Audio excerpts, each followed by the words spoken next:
very precise and go to the point.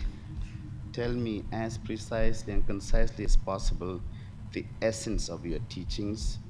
If it has changed from 1970, when I sat opposite you. The first thing, you have to remember to be precise if you want me to be precise. This is unfair. I beg your pardon, it is not my intention at all to be unfair. No, then it will not be my intention too.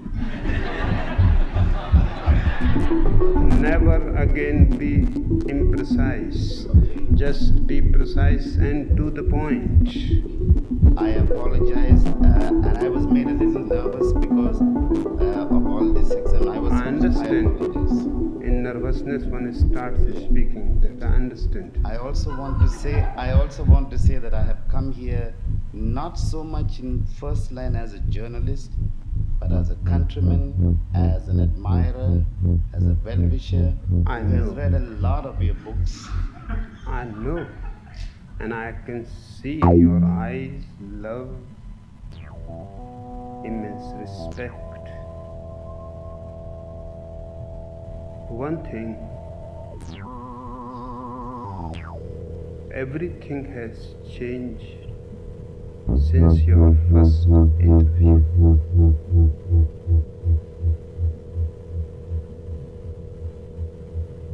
To me, life is a permanent change. Only change is unchanging. Everything else changes. If you are alive, you will change. If you are dead, of course you cannot change. The moment you stop changing, you have died. Many people die near about 30 years of their age. Then they may live 50 years more, but that is posthumous life. I will live to the very last breath. So I will go on changing. I will go on growing. There is no limit to it. There may be a limit to the sky, but there is no limit to the consciousness. Secondly, you want what is my teaching? It is very simple. The essential core of my teaching is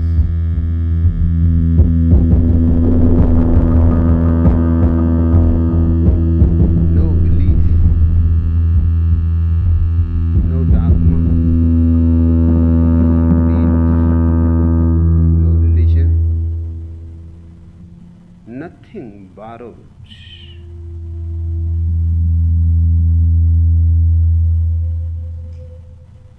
But only that which you have experienced has to be trusted. Everything else has to be doubted. Just as other religions have their foundation in belief, I have my foundation in doubt.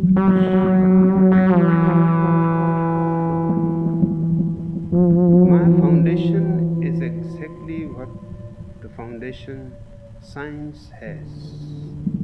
Doubt until you find something indubitable.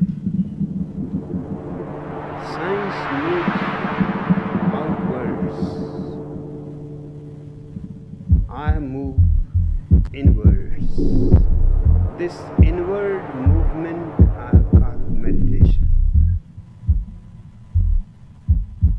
You have to take 3 simple steps for this inward movement.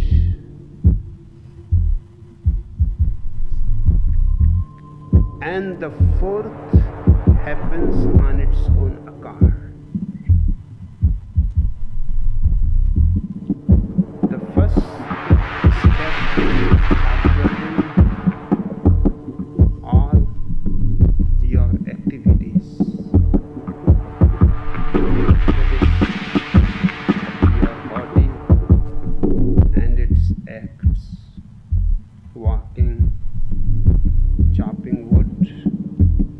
drawing water from the well.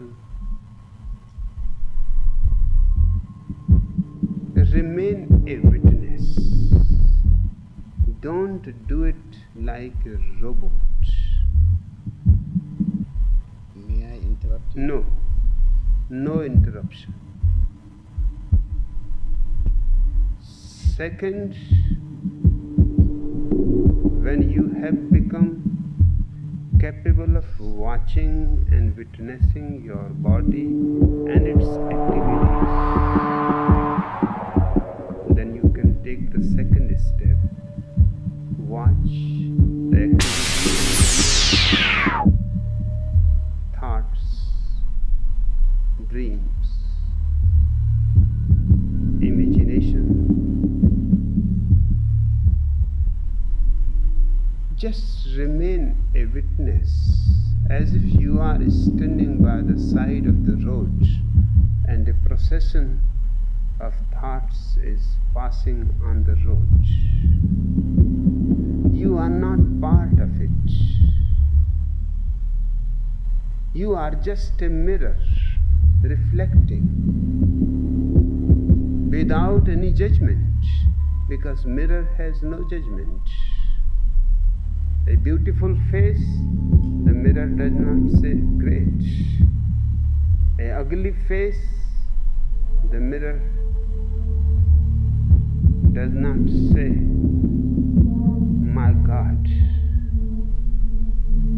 The mirror simply reflects whatsoever comes before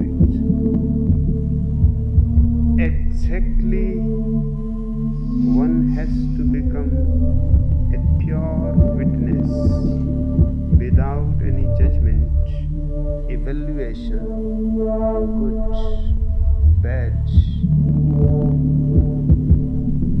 Then a strange experience happens. As your witnessing grows, thoughts start lessening in the same proportion. If you have 10% to witnessing, then there are 90% thoughts. If you have 90% of consciousness, awareness, then there are only 10%. 100% witness, and there is just pure nothingness. This is the state of no mind. This is the door to the third and the last step. Now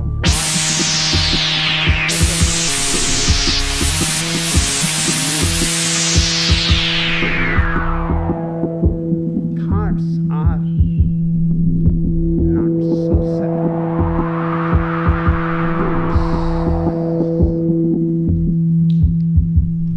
A certain shadow, a certain joy. One is concerned with the body, the second with the mind, third with the heart. And when you become capable of watching the third two, the fourth happens on its own account. Suddenly a quantum leap, and you are standing exactly at the very center of your being, where there is nothing to be aware of. Awareness is aware of itself. Consciousness is conscious of itself. And this is the moment of ultimate ecstasy,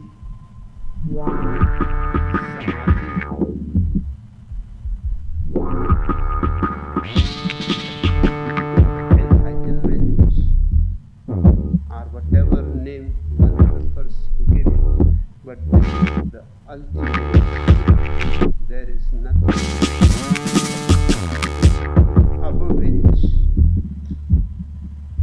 there is no way to go beyond it.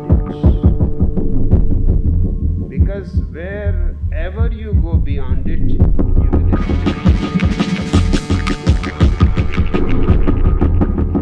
if you start witnessing the witness, you will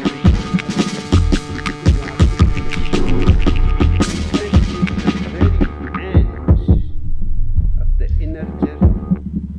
You have come home, and this is my whole teaching. It is absolutely scientific. It needs no belief. It needs only experimentation. And I don't ask anybody to trust me. I ask only to experiment and experience. I know that it will happen to you because it has happened to me, and I am just as ordinary a human being as you are.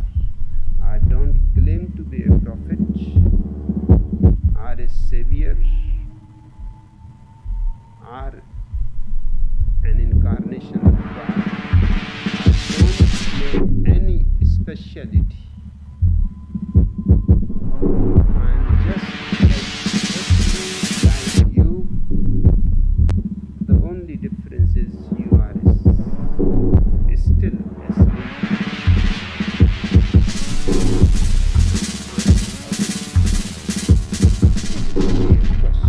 Soon or later, you will be awake. So there is no need to worship me. There is no need to adore me. If you really love me, that's enough for you to move into the experiment. I will stand a guarantee that it happens. I will be your encouragement, but I will not be your savior. I will not take the responsibility. But I will do my best to shake you and wake you